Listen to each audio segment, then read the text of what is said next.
नमस्कार। नमस्कार। आप देख रहे हैं खबर तहलका। खबर से आज हमारे साथ खास प्रोग्राम में हाजिर है पूर्व पालिका अध्यक्ष एडवोकेट महावीर प्रसाद सैनी। इनसे हम चुनावी मामले को लेकर के विशेष जानकारी और विशेष योजनाओं के बारे में बात करेंगे। जैसा कि 1944 में नगर पालिका की स्थापना हुई थी और 1956 में पहले जो पालिका अध्यक्ष निर्वाचित हुए थे, उनके बाद ये महावीर प्रसाद सैनी एडवोकेट साहब हैं, ये 20वें पालिका अध्यक्ष के रूप में आए थे।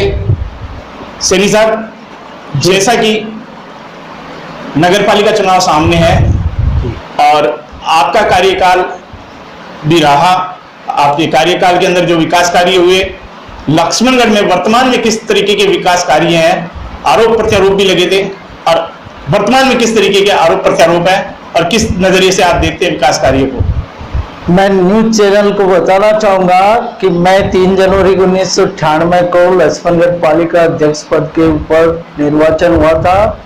मेरा कार्यकाल कुल 32 महीने के आसपास का था, मगर 13 जनवरी को शिकायत हुई 1999 को। उसके बाद और मुझे निलंबित कर दिया गया, जिसके बाद मैंने हाई कोर्ट में अपना प्रतिनिधित्व बाद पेश किया। मेरी शिकायतें हुई थी और शिकायतों में मुझे जो 2 बार जुडिशियल इंक्वायरी राज्य सरकार द्वारा स्थापित करने के बावजूद भी जुडिशियल इंक्वायरियों में नो एलिगेशन प्रूफ के साथ सारे आरोप मुक्त कर दिए गए थे। और माननीय राजस्थान हाई कोर्ट से मैं पुनः 22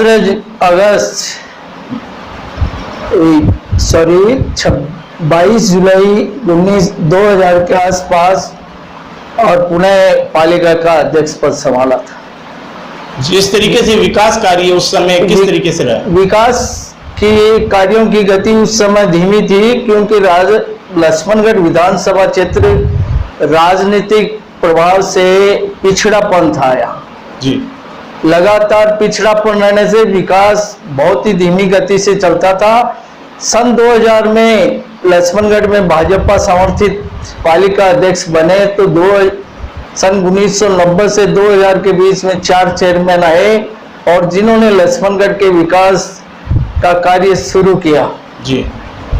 और उसमें लक्ष्मणगढ़ में नालियां बनाना, गंदे पानी की निकासी करना, स्ट्रीट लाइट को दुरुस्त करना, सड़कें और खुले निर्माण करवाने का कार्य शुरू किया था। जी। जिस तरीके से अब जो विकास कार्य हो रहे हैं, उस समय भी प्रति आरोप लगे थे आपके ऊपर, लेकिन अब जो वर्तमान में जो बोर्ड है, इस पे किस तरीके के आरोप और किस तरीके के विकास कार्य हुए हैं? अगस्त 2000 के बाद में जितने भी बोर्ड बने हैं, उन पे आरोप और प्रत्यारोप बहुत गहन है। अगर राजनीतिक समीक्षा चाहते हैं इस चैनल के माध्यम से, तो सभी ने अलग अलग अपने कार्यकाल में भ्रष्टाचार के नए नए आयाम स्थापित किए। मैं व्यक्तिगत नाम लेकर नहीं कहना चाहता इस चैनल को, मगर पट्टे अवैध रूप से बनाना, अवैध रूप से अतिक्रमण करवाना, नगर पालिका की कीमती भूमि अवैध रूप बेचना और उनकी बिना प्रक्रिया के हिसाब से, और नालियों में बिना नालियां बने भी बिल उठाए हैं, ऐसा भी सुनने में आया है। और एक चरम सीमा पर भ्रष्टाचार ही रहा है कुल मिलाकर के मेरी नजर में। जैसे आप अब विकास की अपन बात करें तो लक्ष्मणगढ़ में किस तरीके का विकास होना चाहिए? जैसे सीवरेज जो आ गई है, विधायक गोविंद सिंह जी डोटासरा जी हैं, शिक्षा मंत्री हैं, वो भी विकास के आयाम खोल रखे हैं, लेकिन जो सीवरेज का जो कार्य वर्तमान में चल रहा है, इस तरीके किस तरीके से भ्रष्टाचार के आरोप हैं और किस तरीके से होना चाहिए था? मैं न्यूज चैनल को बताना चाहता हूं कि सन 2003 में प्रथम विधायक केडी बाबर बने थे। उस समय पीने के पानी की बड़ी समस्या के लिए उन्होंने राज्य सरकार को अम्ब्रेला प्रोजेक्ट के बारे में ध्यान आकर्षित करवाया था, जो आज भी 2003 के बाद लगातार चल रहा है। अभी तक किस स्टेज पर है आप भी जाते रहते हैं। उसके बाद उदासीनता रही। चलो, मेरा भी बजट 60 लाख रुपए नगर पालिका में छोड़ा हुआ था कार्यकाल के बाद, जिसको सड़कों पे पहली वरीयता थी कि सड़कों पर इन्वेस्टमेंट किया जाए, सड़कों का कार्य किया जाए। चलो सड़कों का कार्य हुआ भी। विधायक गोविंद सिंह जी डोटासरा अपने आप में तीसरी बार इस विधानसभा क्षेत्र से राजस्थान विधानसभा में प्रतिनिधित्व कर रहे हैं लक्ष्मणगढ़ का।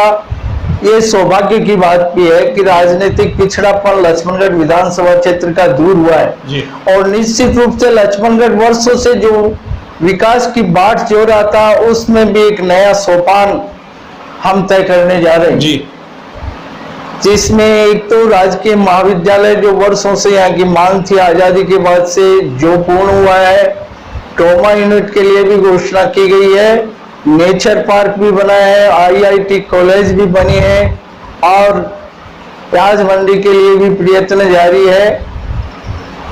बहुत सारे काम है जो अब तक घोषणाएं हो चुकी है और कुछ अमल में भी आने शुरू हो गए हैं, कुछ अमल में आना बाकी है।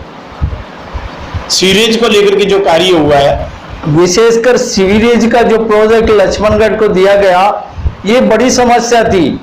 लक्ष्मणगढ़ में 4-5 जगह गंदा पानी इकट्ठा होता था, जिसकी एक समस्या का निदान तो मैंने स्थायी रूप से मेरे कार्यकाल में भूतनाथ के पीछे टरबाइन लगाकर अंडरग्राउंड करके करना चाहा था जी। और नाला भी गाजी बाबा फकीर से राइजअप करवा के व्यवस्था की थी बड़े पैमाने पर जी। लेकिन 4 जगह वो लक्ष्मणगढ़ नीचा शहर है और उसके चारों जगह 4 जगह फिर गंदा पानी इकट्ठा था। सीवरेज का यही है कि पानी गंदे पानी की निकासी हो, ट्रीटमेंट प्लांट हो और वो पानी किसी पुनः ट्रीट करके और काम में लिया जा सके। इसके लिए ये एक बड़ी योजना थी और बड़ी योजना पर काम भी अच्छा होना चाहिए था क्योंकि ये जनता का पैसा है और जनता के लिए काम आए सर्वोत्तम तरीके से, लेकिन लक्ष्मणगढ़ में ऐसा नहीं है जी। पूनम जी, ये न तो ये अंगूठे के सिद्धांत से काम किया जा रहा है, न तो इसमें घटिया सामग्री 2-2, 3-3 बार रोडें टूट रही है जी। और कोई भी आज तक इस पे जो इम्प्लीमेंट आ रहा है वो 20-30% कोई कह सकते हैं। चलिए, ये थे हमारे साथ पूर्व पालिका अध्यक्ष महावीर प्रसाद सैनी एडवोकेट। आगे हम चैनल के माध्यम से एक नई शख्सियत के साथ फिर मिलेंगे।